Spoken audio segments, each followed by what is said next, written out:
Dans le monde de la critique cinématographique sur Internet, les films sont jugés par deux catégories de personnes. Les critiques de mauvaise foi, qui imposent leur avis, et ceux qui font abstraction de toute subjectivité. Voici leur histoire. Prochain témoin. Présentez-vous. Laurent de Champlain, propriétaire de la chaîne Horreur Critique. Bien, et quelle cause défendez-vous? Eh bien, votre honneur, j'ai mené mon enquête sur un certain film qui est souvent descendu par les critiques, comme on a pu voir. Il s'agit d'une adaptation d'une nouvelle de Stephen King, Les démons du maïs, et également connu sous le nom d'Horror Kid, ce qui est totalement con, mais bref. Je suis venu ici en ce matin, votre honneur, pour défendre ce film, pour prouver qu'il n'est pas si mauvais que ça. Et j'ai une preuve vidéo à l'appui.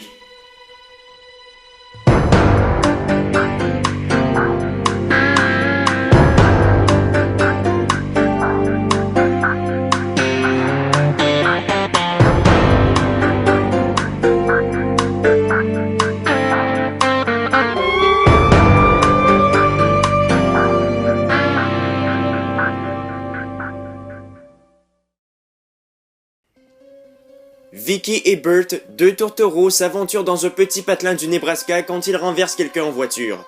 Ils entrent donc dans le petit village de Gatlin pour y trouver de l'aide, mais la paroisse semble déserte. Ils finissent par y croiser plusieurs enfants aux agissements bizarres. Ceux-ci vénèrent en réalité une créature vivant dans les champs de maïs, et les deux intrus serviront de parfaits sacrifices. Le scénario du film s'inspire d'une nouvelle écrite par Stephen King, publiée dans son recueil Danse macabre en 1978. Elle parut cependant la première fois dans le magazine Penthouse en 1977. Oui, ce genre de magazine. Alors que vaut cette histoire? Ben, elle vaut ce qu'elle raconte, c'est-à-dire pas grand-chose malheureusement. C'est vrai, quand on y repense, l'histoire se résume à une bande d'enfants un peu abrutis qui poursuivent des adultes dans un village abandonné. Tu la sens l'inspiration du village des damnés, hein? Mais c'est souvent ce qui arrive quand on essaie d'adapter une courte histoire. On n'a pas assez de contenu pour faire un film d'1h30, donc on allonge encore et du coup, notre œuvre ne présente pas grand-chose. Ce que peu de personnes savent, c'est qu'en 1983, soit un an avant la sortie du film, un court-métrage inspiré de la même nouvelle fut réalisé, Les Disciples du Corbeau, réalisé par John Woodward. Il est disponible en VO sur YouTube, donc si ça vous intéresse. Mis à part les longueurs et la redondance, le scénario présente plusieurs incohérences scénaristiques.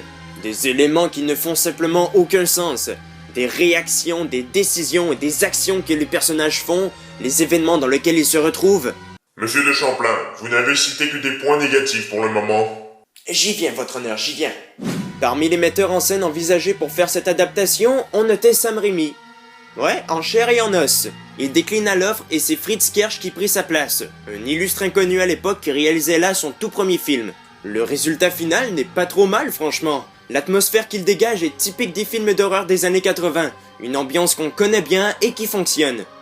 Les décors ennuyeux du Nebraska, la tension constamment soutenue, le style de narration à la Stephen King, une recette qui marche à coup sûr. Bon, reste que les jump scares, bien que la plupart soient réussis, il y en a qui sont inutiles, ça faisait longtemps d'ailleurs. Je me répète, je sais, mais il n'y a rien de plus cliché et frustrant que de faire monter le stress et de crever le ballon à la dernière minute. Les démons du maïs s'avère être un film plutôt violent en fin de compte. Il n'abonde pas en scène gore, mais on est servi quand il y en a. C'est avec une scène bien juteuse que le film s'ouvre d'ailleurs.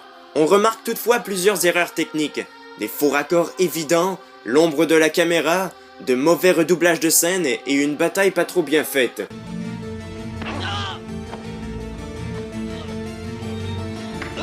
Les ingrédients indispensables d'une série B des années 80, quoi. Et pour la prestation des acteurs, on repassera, je pense. Non, à ce niveau-là, c'est vraiment pas fort. On note d'abord Linda Hamilton, l'interprète de Sarah Connor dans les deux premiers volets de la saga Terminator. C'est trop, elle en fait trop.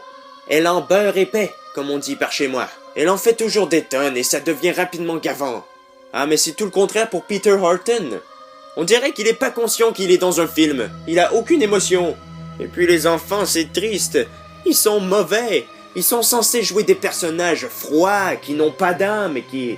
Je ne ferai pas cette blague. Je vous ai dit tout à l'heure que le film était assez violent. Et puis en plus, les trucages sont bien faits.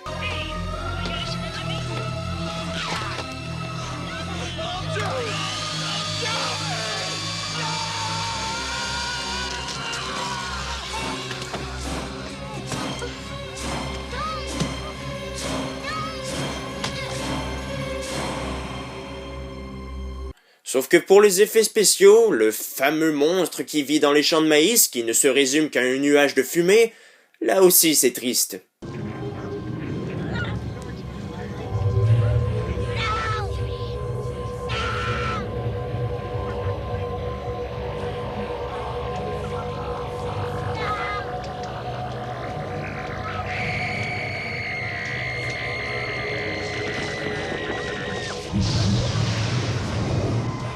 Les démons du maïs furent suivis d'innombrables suites plus mauvaises les unes des autres. Je crois d'ailleurs que c'est pour ça que le film a une mauvaise réputation.